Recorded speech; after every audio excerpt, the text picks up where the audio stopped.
Hello, I'm Lisette Root of Simply Lisette, and I wanted to talk about masterboards for a moment.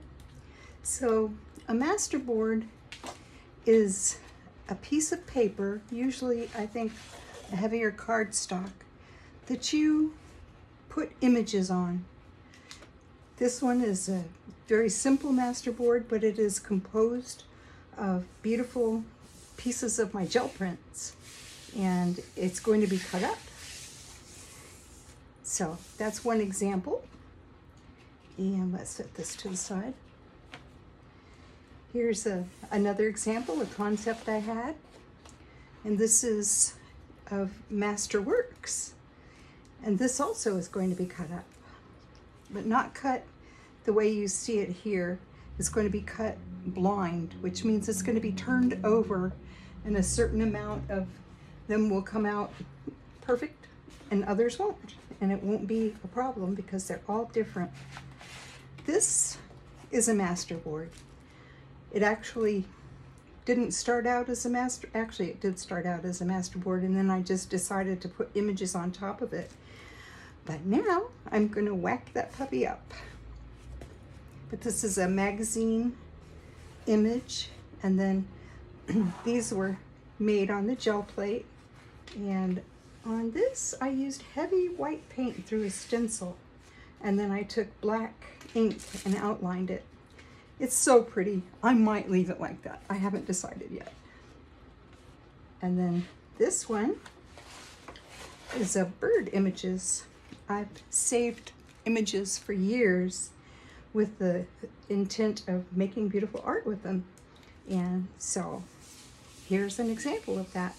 This is a combination of my gel prints in the background, and then the images that I chose and very carefully fussy cut and applied.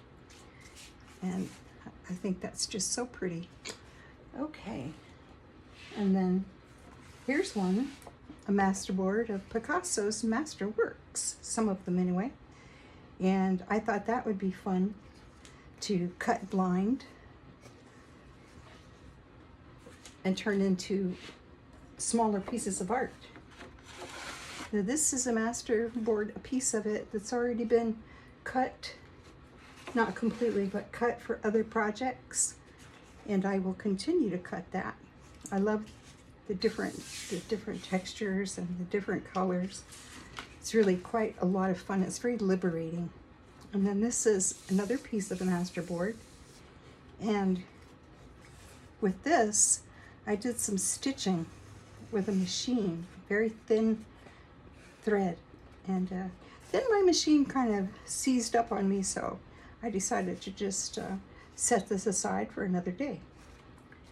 And you don't have to just put plain flat things on your masterboard.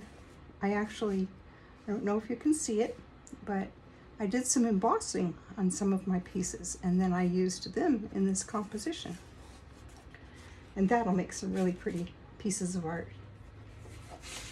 This is another piece of masterboard. I intended to stitch on this, so I went ahead and did the needle holes so that I could do it by hand if I felt like it. So there you go. So that's an example of what a masterboard is. Now what I'm going to do is I'm going to turn this off. I'm going to put some marks on here, and then we're going to cut with a guillotine these papers.